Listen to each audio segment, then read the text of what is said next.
नमस्कार, मंडी.com में आपका स्वागत है। मैं हूं भुवन भास्कर। मंडी.com में एक बार फिर हम हाजिर हैं लेकर खेती और किसानी की बातें। आज हमारी बातचीत केंद्रित होगी जैविक खेती पर। जैविक खेती पर वैसे तो हम पहले भी काफी बातचीत मंडी.com में करते रहे हैं, लेकिन आज की बातचीत का जो खास पहलू होगा वो ये होगा कि हमारी बातचीत होगी जैविक खेती से आने वाले जो उत्पाद हैं उनकी मार्केटिंग पर, और उसकी मार्केटिंग में भी हम बात इस पहलू पर केंद्रित रखेंगे कि जो मार्केटिंग होती है वो किसान से किस तरह से किसान के लिए किस तरह से फायदेमंद हो सकती है। क्योंकि अभी भी जैविक खेती हो रही है, उत्पाद बाजार में आ रहे हैं, उनकी ब्रांडिंग हो रही है, उनकी मार्केटिंग हो रही है, और हमारे आपके जैसे जितने जो उपभोक्ता हैं, कंज्यूमर के तौर पे जब आप जाते हैं दुकानों में जैविक उत्पाद खरीदने तो आपका ये अनुभव होगा कि जो सामान्य उत्पाद हैं उनके मुकाबले दोगुने तिगुने तक की कीमत हमें उन उत्पादों के लिए देना पड़ता है। लेकिन क्या वास्तव में किसानों के पास, जो जैविक खेती के किसान हैं, उनके पास इसी परिमाण में ये प्रीमियम जाता है? शायद नहीं। क्यों नहीं जाता है और क्या ये किया जाए तो इस स्थिति में बदलाव हो सकता है? ये सब बातों पर आज हम अपने कार्यक्रम के दौरान चर्चा करेंगे। आपको हम सबसे पहले परिचय कराए थे आज के हमारे मेहमान से। हमारे आज के मेहमान हैं संदीप शर्मा।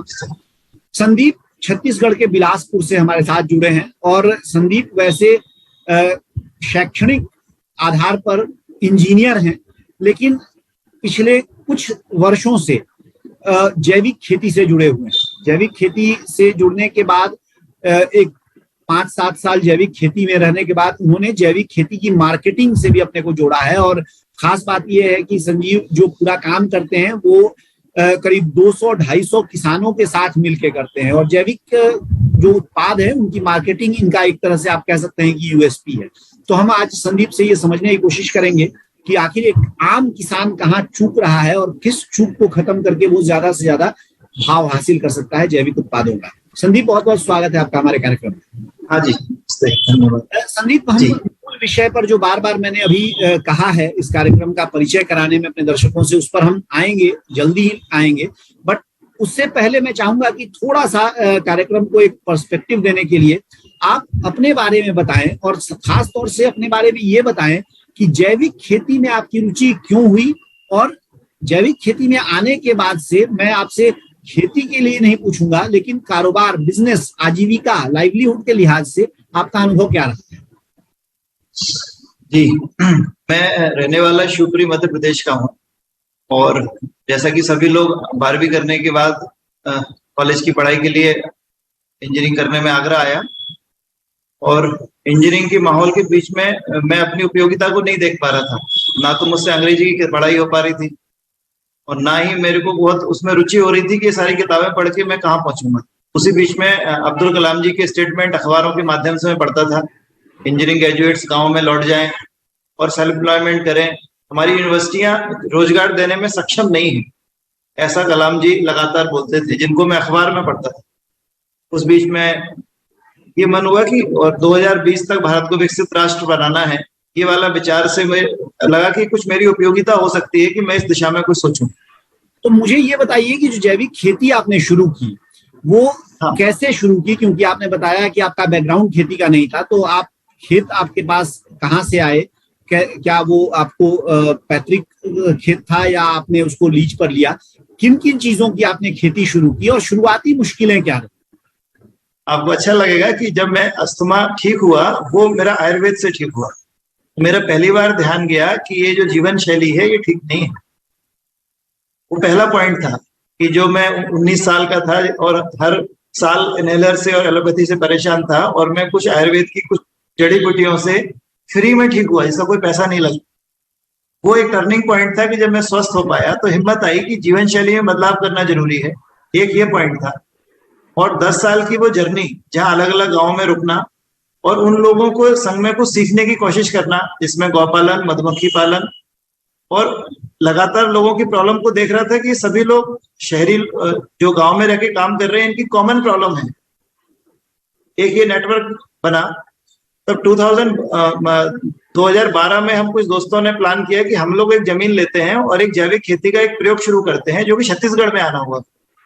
तो 2002 से लेके इंजीनियरिंग छोड़ने के बाद 2012 तक की केवल जर्नी है जहां मुझे नहीं पता था कि जैविक खेती का मुझे कोई रोजगार बनाना है या मुझे कोई मैं खेती करनी है या मार्केटिंग करनी है।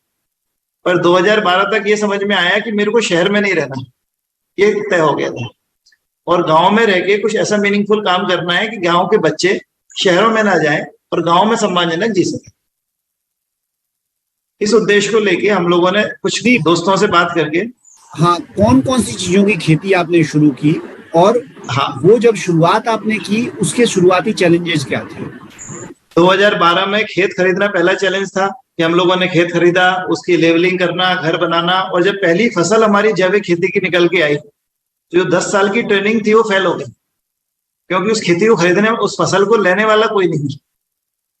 जो 13 साल बाद पता चला, 13 साल तक वो एक आइडिया था कि हम जैविक खेती करेंगे और समाज हमारा वेलकम करेगा, पर 13वें साल में जब खेती करके हमारी जब 12 क्विंटल धान आई हाथ में, पता चला उसको सारा चूहे ही खा रहे हैं, लेने वाला कोई नहीं। तो उस धान को हमको मार्केट से रासायनिक खेती से भी कम कीमत में उसी मंडी में जाके बेचना पड़ा, ये पहला चैलेंज था। सेकेंड ईयर में उसका मिलिंग चैलेंज था कि मिलिंग कहाँ कराएंगे, क्योंकि ऑर्गेनिक के लिए इतने छोटे बैचेज हैं, उसमें से हमको आता भी कुछ नहीं था। यानी ये तो संदीप आपने बहुत ही मजेदार बात कही कि आपको जो पहला चैलेंज आया वो खेती में नहीं आई, वो दरअसल आपको उस खेती से जो उपज आई उसकी मार्केटिंग में आई, उसकी मार्केटिंग में आई। ये एक महत्वपूर्ण चीज आपने कही है। इसी पर हम चर्चा को आगे बढ़ाएंगे, लेकिन फिलहाल वक्त हो गया एक छोटे से ब्रेक का। ब्रेक से लौटेंगे, देखते रहिए मंडी.com। एक बार फिर स्वागत है आपका मंडी.com में। हम बात कर रहे हैं आज जैविक खेती की, और जैविक खेती में भी जो जैविक खेती से निकलने वाले उत्पाद हैं उनके मार्केटिंग की। हमारे साथ संदीप शर्मा बने हुए हैं छत्तीसगढ़ के बिलासपुर से। संदीप शर्मा, जिनके बारे में अभी हमने जाना कि वो किसान तो हैं ही लेकिन जैविक खेती के, लेकिन साथ ही एक तरह से अब उद्यमी भी बन चुके हैं, एंटरप्रेन्योर भी बन चुके हैं, क्योंकि वो मार्केटिंग पूरी तरह से किसानों के लिए, अपने लिए भी और अपने साथ करीब 200-250 दूसरे किसानों की भी जैविक उत्पादों की मार्केटिंग का जिम्मा भी खुद उठाते हैं।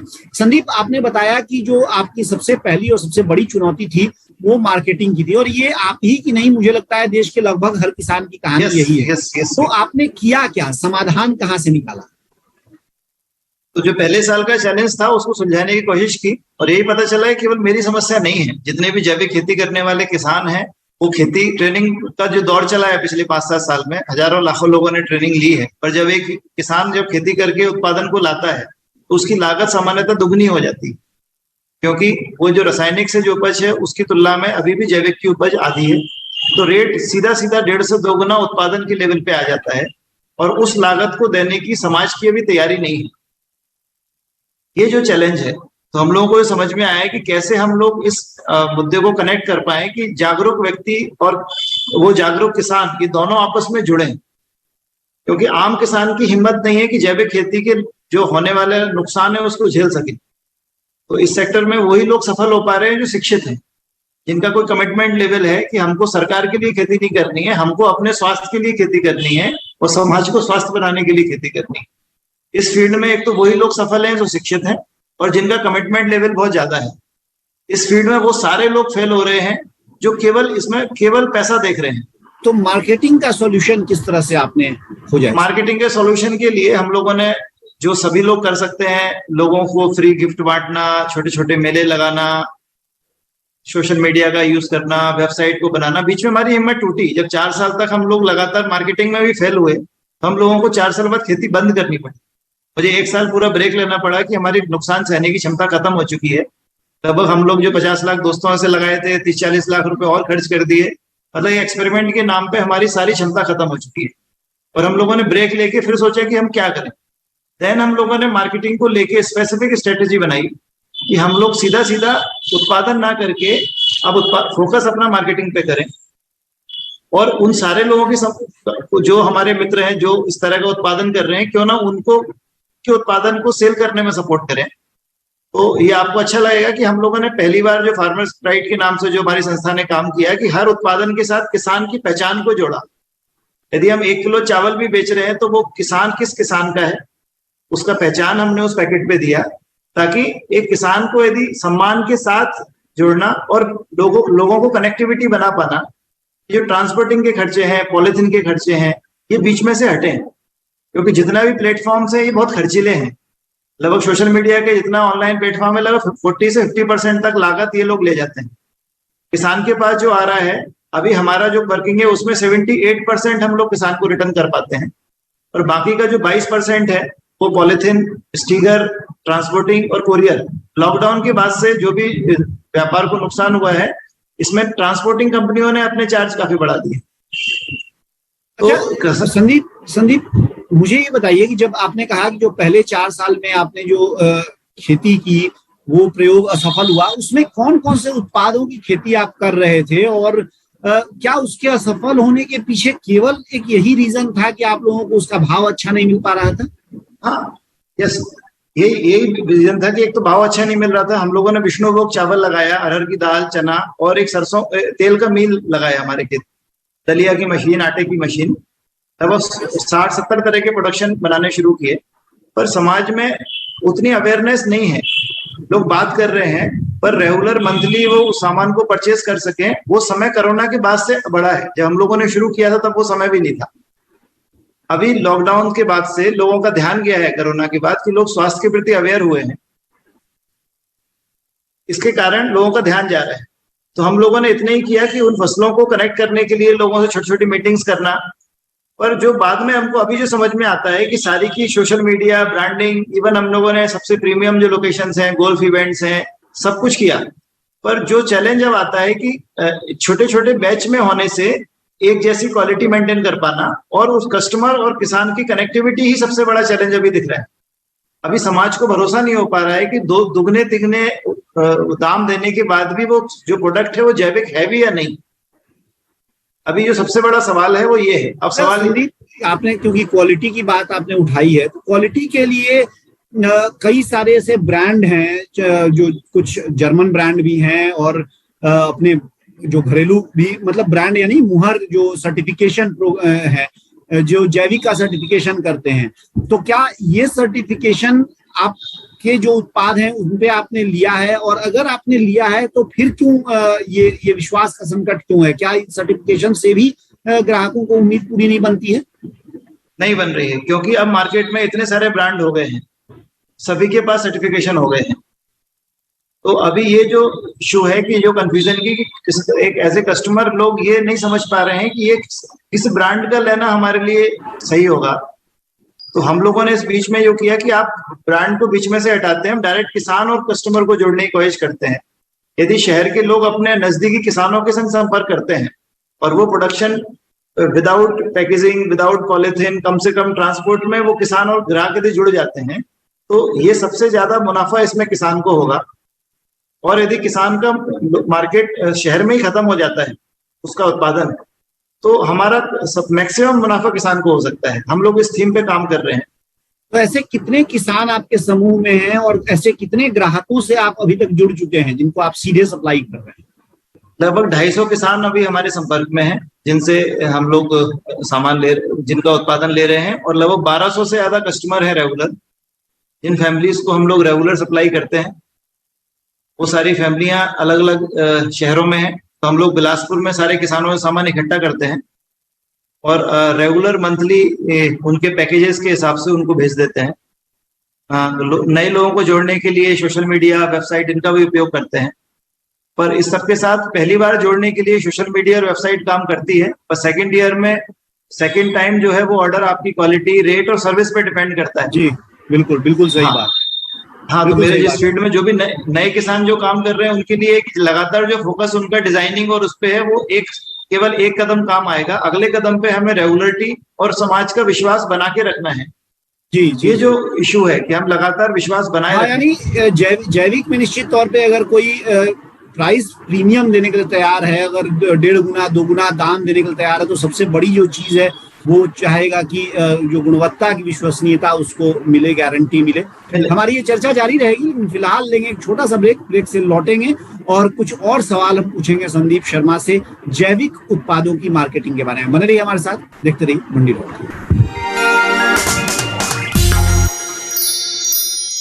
एक बार फिर स्वागत है आपका मंडी.com में। हम बात कर रहे हैं आज जैविक उत्पादों की खेती और उनकी मार्केटिंग के बारे में, और ये समझने की कोशिश कर रहे हैं कि जैविक उत्पादों की जो बड़ी भारी कीमत एक तरह से बाजारों में उपभोक्ताओं को मिलती है, उनका ज्यादा से ज्यादा हिस्सा कैसे किसान अपने पास ले सकता है, जो ऐसा किसान जो जैविक में खेती कर रहा है। संदीप शर्मा हमारे साथ बने हुए हैं, छत्तीसगढ़ के बिलासपुर से, जो स्वयं भी जैविक खेती करते रहे हैं, उसके किसान रहे हैं, और अब करीब 250 किसानों के साथ मिलकर उनके जैविक उत्पादों की मार्केटिंग में भी उनकी मदद कर रहे हैं। संदीप, एक बात तो विश्वसनीयता की हो गई, दूसरी बात नए ग्राहकों को खोजने की हो गई, जो कस्टमर बेस बढ़ाने की बात हो गई। तीसरी एक बात जो ये विश्वसनीयता से ही जुड़ी हुई है, वो मैं आपसे थोड़ा समझना चाहता हूं, क्योंकि बहुत बार कहा जाता है ना कि कुछ गेहूं के दाने, स्वस्थ गेहूं में कुछ सड़े दाने भी होते हैं। मतलब जब आप किसानों के साथ काम करते हैं तो कुछ किसान ऐसे हो सकते हैं जो आपकी समूह की विश्वसनीयता का फायदा उठाते हुए कुछ अपना लाभ बढ़ाना चाहें अनुचित तरीकों से। उससे कुल मिला के आपके समूह की विश्वसनीयता खराब होने का डर है, और आपकी मार्केटिंग का जो पूरा इनिशिएटिव है, जो पूरा एक तरह से मोमेंटम है, वो खत्म हो सकता है। तो इसके लिए आपने क्या उपाय किए हैं? कैसे आप ये इंश्योर करते हैं कि जो माल आप लें वो बिल्कुल सही हो, जैविक हो और सही गुणवत्ता का? हम लोगों के साथ संयोग ये हुआ कि जो 10 साल की यात्रा हुई तो लगभग सभी किसानों के खेत पे मेरा रहना हुआ, उनसे मिलना हुआ है। तो पहला चैलेंज तो ये है कि अननोन किसानों से हम लोग लेते ही नहीं है सामान। जिस किसान का हम लोग फिजिकली उसका खेत देखा हुआ हो और उससे चर्चा के दौरान उसकी मानसिकता का हमको पता हो, ये पहला टेस्टिंग है।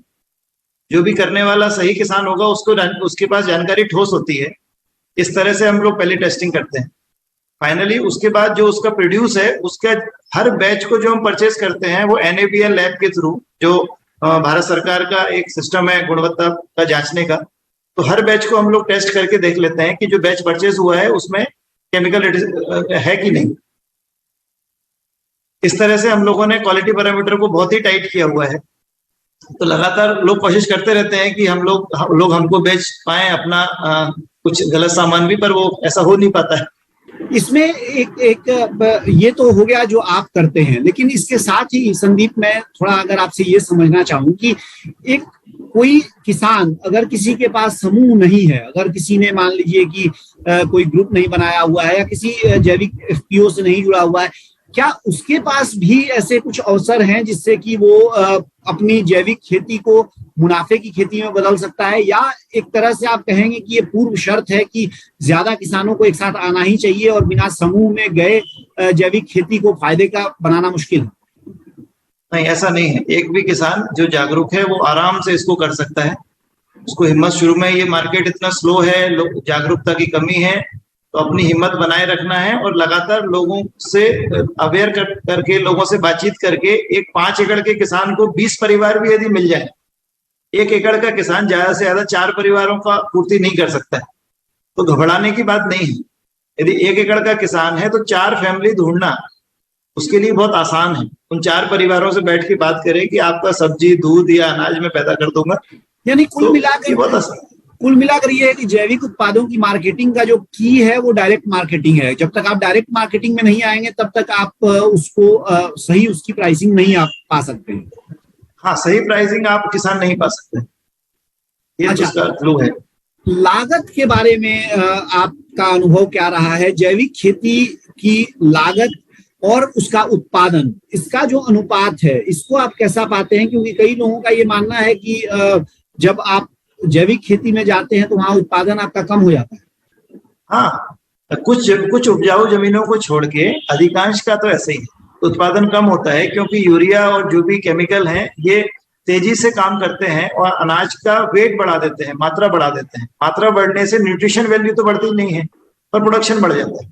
तो ये थे संदीप शर्मा जो बता रहे थे जैविक खेती के उत्पादों की मार्केटिंग के बारे में। और कुल मिलाकर 2 बातें अगर सार संक्षेप में बिंदुओं में रखना हो तो मैं कहूंगा कि संदीप ने जो बातें कही हैं उसमें एक बात तो यही है कि आप अगर समूह में आकर खेती करते हैं तो उसका फायदा आपको ये होता है कि जो मुश्किलें आती हैं खेती के समय में, खेती के दौरान, उससे आप निपटने के लिए बेहतर आप इक्विप्ड होते हैं, बेहतर आपके पास संसाधन और क्षमता होती है, चाहे वो जानकारी के लेवल पे हो या दूसरे जो फिजिकल रिसोर्सेज हैं उनके लेवल पे हो।